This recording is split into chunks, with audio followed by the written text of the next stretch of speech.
Salut, ça va vous? Il m'a été réclamé un nombre de fois suffisamment conséquent pour que je me penche sur la question. Donc aujourd'hui, je vous propose de coudre avec moi mon tablier japonais que je vous propose en 4 tailles.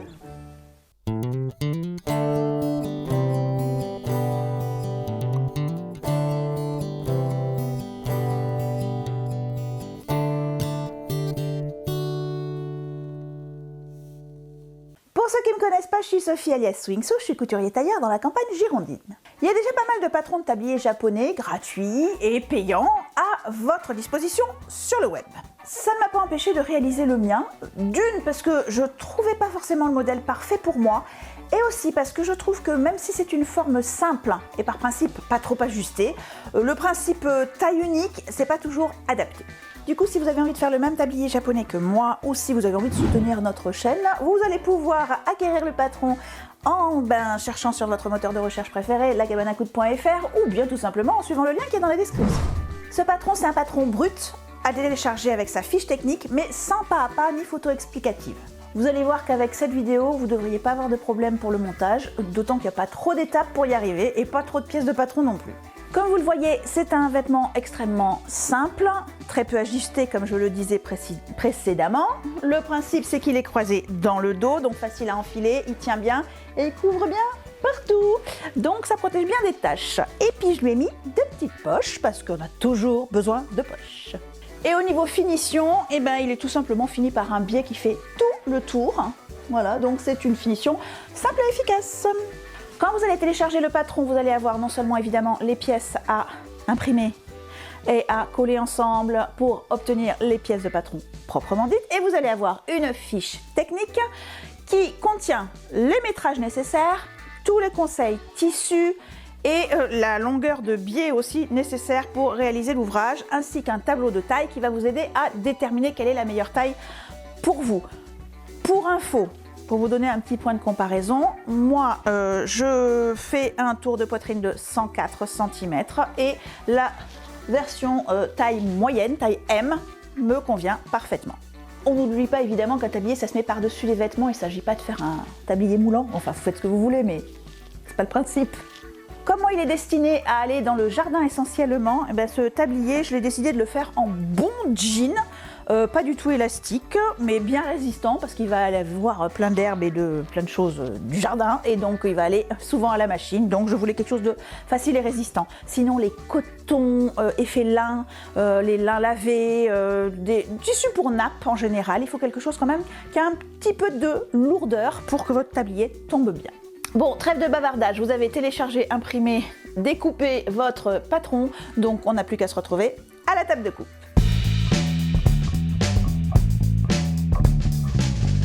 Après avoir donc choisi et découpé ma taille, je vais pouvoir la placer sur mon tissu. Pour ça, je vais dosser mon tissu, c'est-à-dire que je vais le plier endroit contre endroit, de façon à ce que ma pliure soit parallèle à la lisière du tissu, c'est-à-dire au bord ici franc, le bord qui est le bord industriel, on va dire, du tissu, pas celui coupé par la vendeuse ou le vendeur.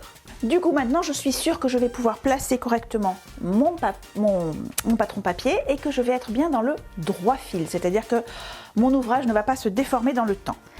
Je vais positionner le bord droit de mon tablier contre ma pliure.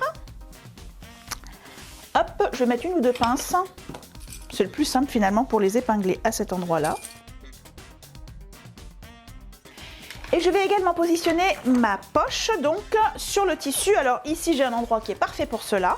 Je vais la placer là mais je la pose pas non plus n'importe comment. Je vais utiliser cette fois ma règle à patchwork ou ma règle japonaise pour être sûre qu'elle va être parallèle au bord du tissu. Donc j'ai ma ligne de droit fil ici. J'ai ma bordure de tissu. Donc je vais faire en sorte qu'elle soit parallèle l'une à l'autre. Hop. Ça a l'air de rien, mais des fois ça se joue à un cheveu. Je vais placer ça, je vais le garder en place avec mes poids de couture. Et d'ailleurs, ces poids de couture, ça m'est demandé souvent dans les commentaires, donc je vais y répondre directement ici en live. Ce sont des rondelles qui servent en plomberie et je les ai achetées dans un magasin de bricolage. Du coup, ça m'a coûté 3 francs 6 sous, j'en ai un sacré paquet et ça me sert énormément dans tous mes projets de couture.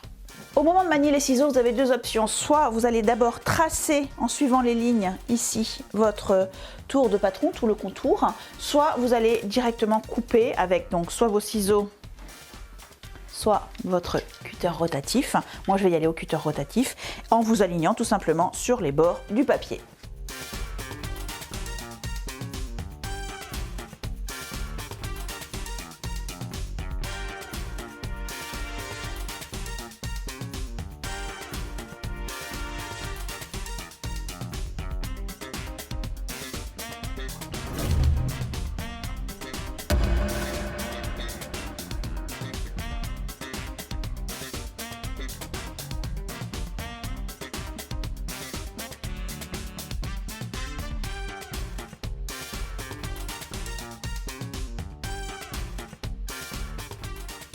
La plupart du temps sur les patrons, que ce soit les patrons de vêtements ou les patrons d'accessoires, il y a des crans de montage ou des petits repères à reporter depuis le papier sur le tissu. Et là, ça n'échappe pas à la règle. On a sur la poche des petits repères qui vont nous permettre de faire l'ourlet du haut de poche hyper rapidement. Et on a sur le tablier l'emplacement justement des poches pour qu'on les ait bien symétriques d'un côté et de l'autre, pas une ici et l'autre là si on les mettait au hasard. Donc là, on va être sûr qu'elles seront bien parallèles, bien en face, bien symétriques.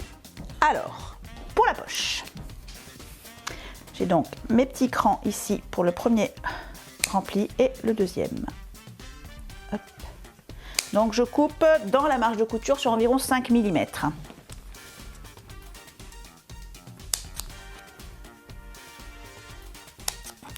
Voilà, ça c'est fait.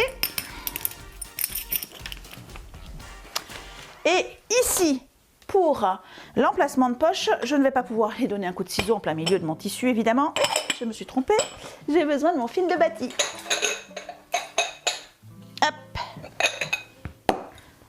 Donc, je vais me prendre une belle longueur de fil de bâti. J'espère que vous en avez chez vous du fil de bâti parce que franchement, on en a toujours besoin.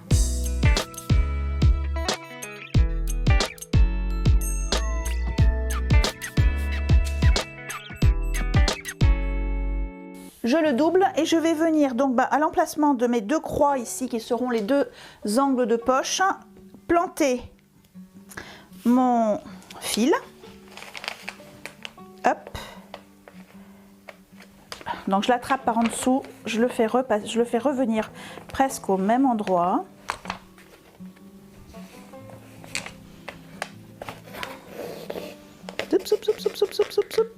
Je me laisse une belle longueur et je refais une deuxième fois comme une petite croix justement. Je replante une fois.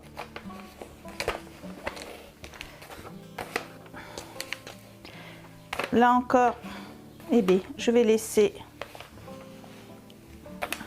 une boucle qui apparaît et je reviens si j'arrive à retrouver mon aiguille. Voilà.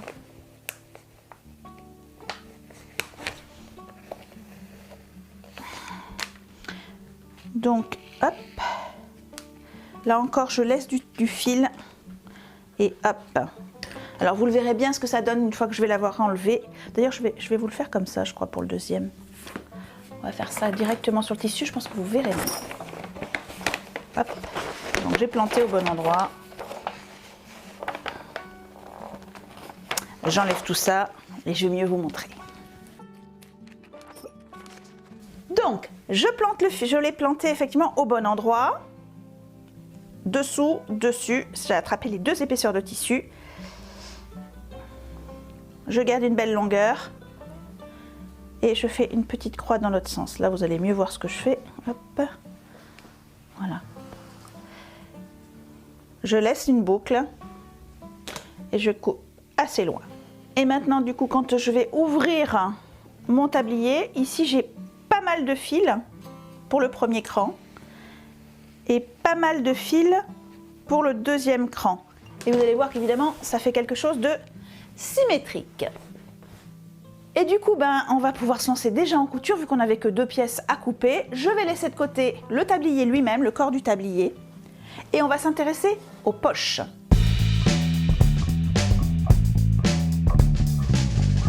On commence par faire l'ourlet du haut de poche. Rien de plus simple. On plie une première fois en suivant donc nos premiers crans qui sont à 1 cm du bord.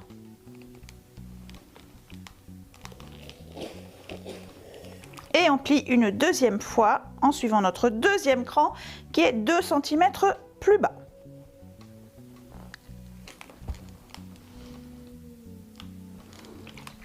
Je vais quand même me maintenir ça avec 2 petites pinces. Et on va aller faire une piqûre nervure, c'est-à-dire le long de cet ourlet ici, avec un point d'arrêt au début et à la fin, et notre ourlet sera fait.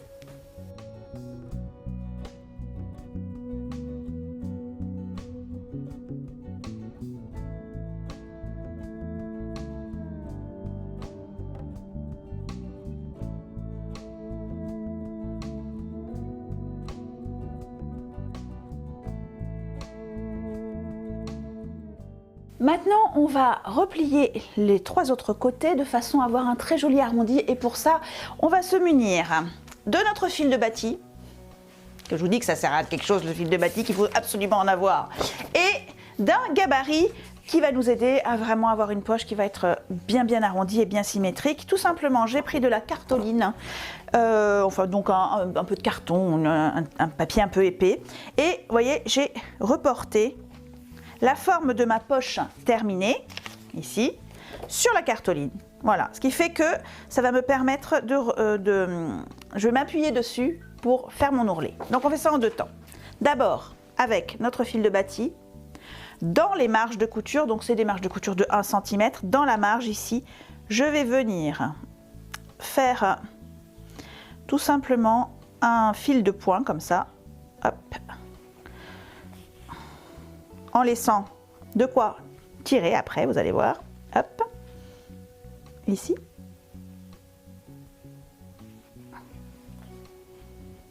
Hop. Alors, je n'ai pas besoin de le faire tellement là, je passe directement à la suite. C'est vraiment l'arrondi en fait qui nous intéresse.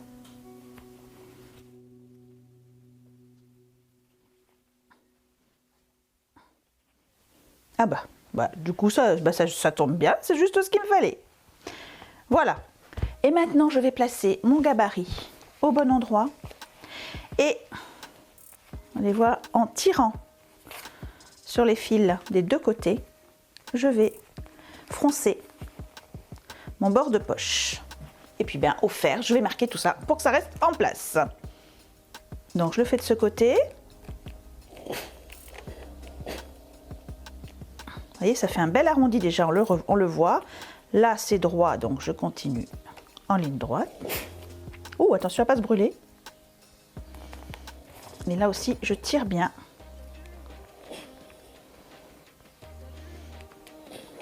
Voilà, plus qu'à faire sur les bords. Là, c'est le plus simple, évidemment.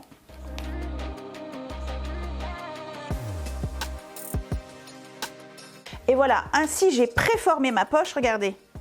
Sur l'endroit, je peux enlever mon gabarit, on voit déjà qu'on a une belle forme de poche.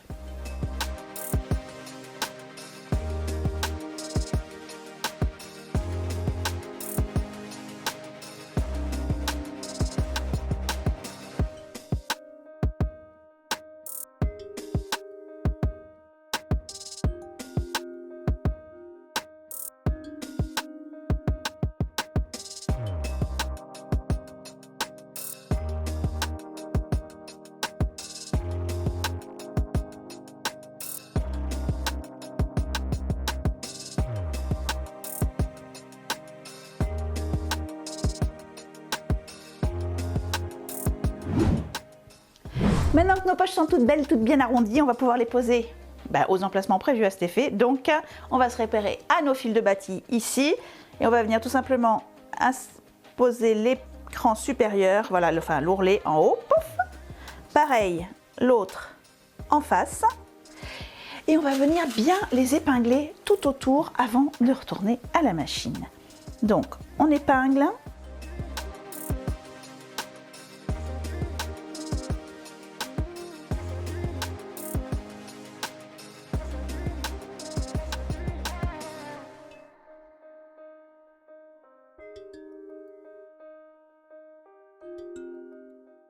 maintenant, on va donc aller à la machine et hop, on va faire une piqûre nervure très près du bord, comme on l'a fait précédemment. Il y aura une deuxième piqûre après. Mais d'abord, on commence par celle-ci, au plus près du bord.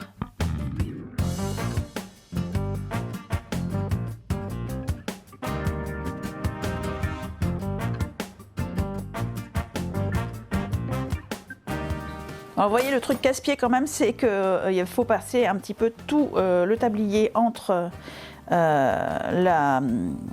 l'aiguille et le corps de la machine, et que donc des fois il faut le plier, il faut faire attention, mais bon, on y arrive. On est patient surtout et on accompagne le mouvement. Donc une poche, je fais la deuxième.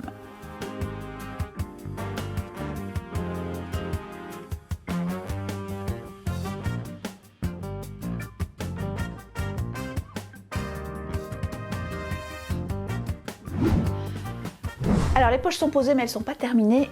Ceux qui me connaissent savent que je déteste les marges de couture apparentes ou des choses comme ça. Donc on va les emprisonner. Pour les emprisonner, je vais essayer de retourner ma poche au maximum ici sur l'envers dans un premier temps.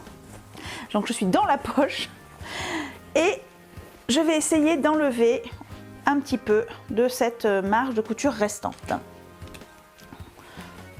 À peu près la moitié. Donc je vais faire tout le tour. C'est un peu, enfin, c'est pas pénible, mais il faut faire attention à ne pas couper le tablier en même temps. Et j'enlève de la matière tout autour.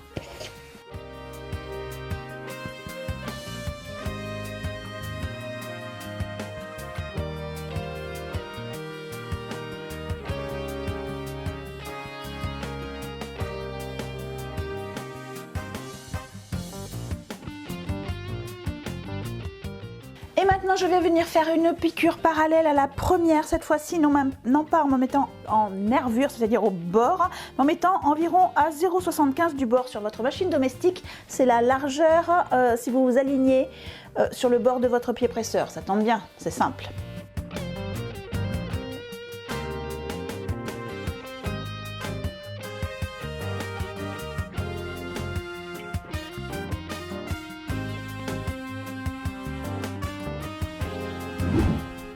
Et voilà, nos poches sont bien positionnées, elles sont solidement ancrées parce qu'elles ont double couture et qu'en plus la deuxième couture a permis de faire qu'il n'y a pas aucun fil qui va être apparent à l'intérieur et donc ça ne va pas s'effilocher au fur et à mesure des lavages.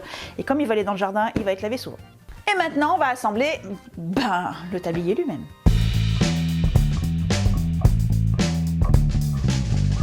Endroit face à nous, on le replie de façon à ce que les bretelles viennent se croiser dans le dos tel qu'il sera à la fin. Une bretelle d'un côté et hop, l'autre bretelle de l'autre côté. On épingle ensemble les coutures d'épaule et on va aller les coudre du coup.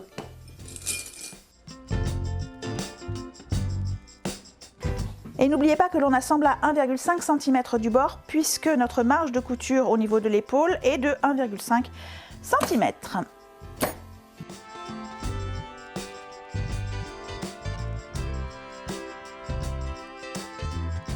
Pour que ça ne s'effiloche pas à ce niveau-là, j'ai plusieurs solutions. Je peux évidemment utiliser la surjeteuse et faire un surjet tout le long, ou bien utiliser le point zigzag de ma machine à coudre domestique. Mais moi, ce que je vous propose ici, c'est d'ouvrir notre couture et de venir replier sur lui-même chaque bord comme ceci, et puis on va faire la même chose de l'autre côté et on va venir le coudre ici, nervure également, de façon à le maintenir en place.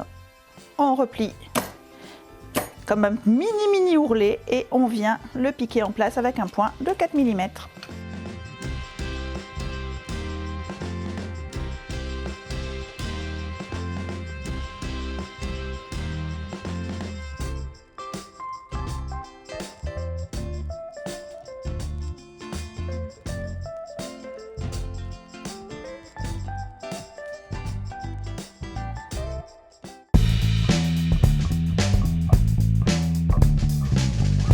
Bon en fait là, le tablier il est assemblé. Il ne reste plus qu'à faire sa finition, c'est-à-dire de poser un biais qui va entourer tous nos bords crus, de façon à avoir quelque chose qui va durer dans le temps et qui sera esthétique. Et pour ça, je me munis de mes 272 km de biais.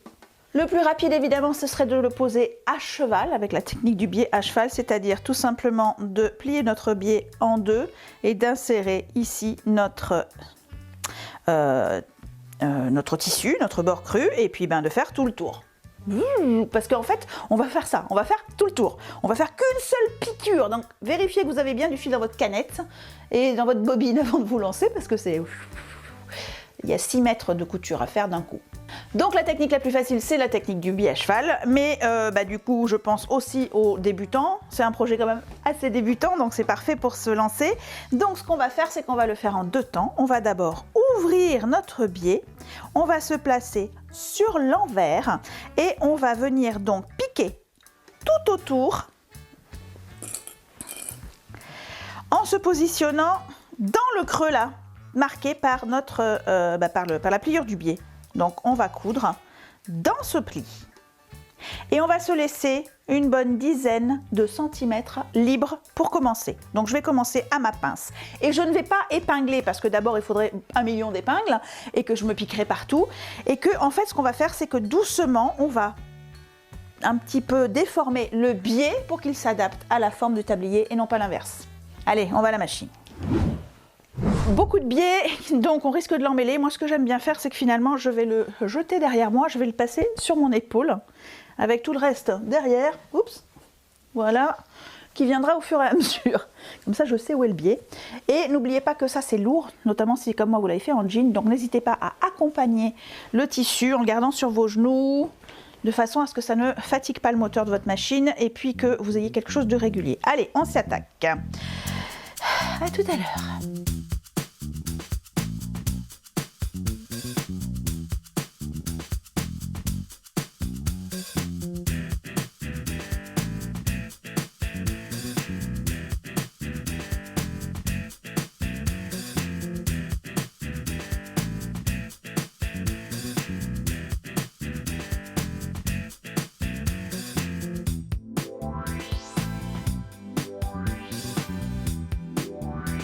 Me voilà enfin presque arrivée à mon point de départ et je vais m'arrêter justement une dizaine de centimètres avant mon point de départ. Allez, encore quelques-uns et je fais un bon point d'arrêt.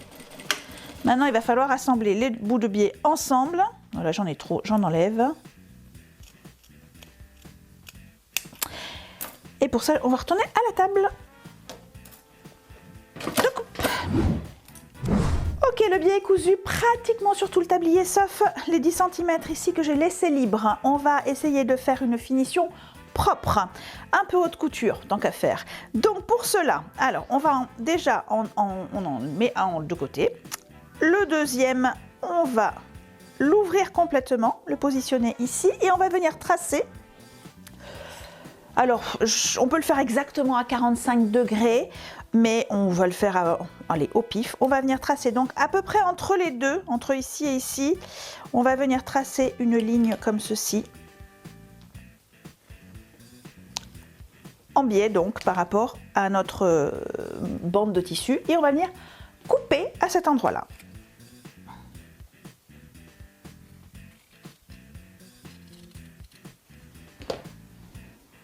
Maintenant, on va venir placer celle-ci par-dessous. Alors, si elle est vraiment trop longue, vous pouvez couper vraiment l'extrémité là, pour qu'elle soit bien à plat. On va le positionner et on va reporter notre ligne là sur le deuxième morceau de biais. Hop. Ici. Et là, on ne va pas couper. Non, non, non, non, non, non, non, non. On va couper 2 cm plus loin. Alors pour ça, je vais utiliser ma règle japonaise, par exemple, si j'arrive à l'attraper. Donc avec la règle japonaise, je vais 1, 2, tracer 2 cm plus loin, ici. Donc, le trait que j'ai reporté est 2 cm plus loin. Et c'est 2 cm plus loin, évidemment, que l'on va couper.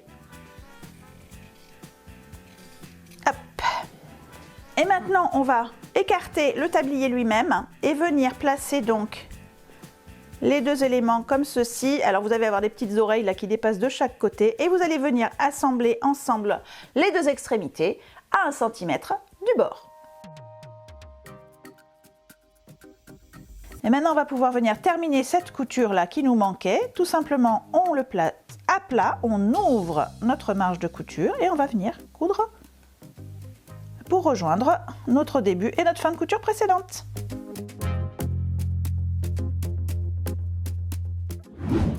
Maintenant que mon biais est vraiment solidarisé à mon tablier, on va faire avec les ciseaux ce qu'on a fait à la machine tout à l'heure, c'est-à-dire tout le tour et on va dégarnir les marges de couture. Mettez-vous une petite musique zen, c'est reparti pour un grand 8. Donc on enlève à peu près un tiers à la moitié, pas tellement plus, c'est juste pour pouvoir joliment faire retourner le biais de l'autre côté.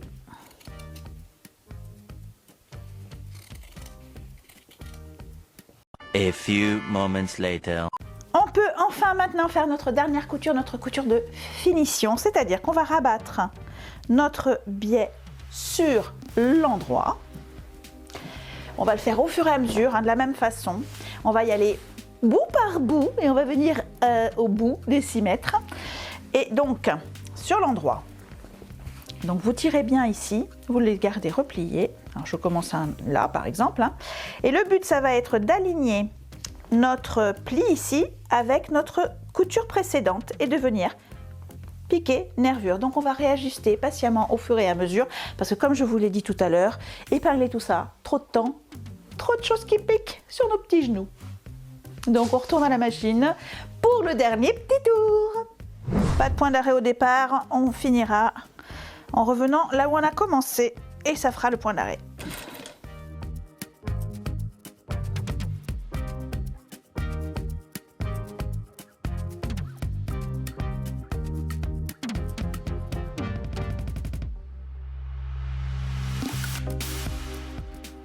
Ouf, ça y est, le biais est posé. Si je compte 6 mètres pour la première pose, plus 6 mètres de coup de ciseau, plus 6 mètres, on en est à 18 mètres de couture.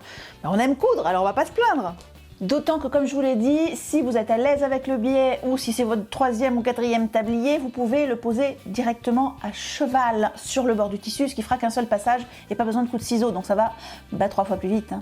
Donc le voilà sur l'endroit. Oups. Et le voilà sur l'envers. Et le voilà porté. Si ce patron vous plaît et que vous en avez envie, je peux vous proposer éventuellement une autre version. Alors à partir du même patron, on peut faire une version réversible ou doublée. Donc au lieu d'utiliser du biais pour faire toutes les bordures, on utilise 2 fois le patron et y a un petit truc à savoir pour pouvoir faire des jolies bretelles. Mais si ça vous intéresse, donc vous me dites dans les commentaires et puis on verra ce qu'on peut faire. Et sur ce, avec mon beau tablier, moi je vais pouvoir filer faire du jardinage. Donc je vous souhaite des joyeuses cousettes et je vous dis à bientôt.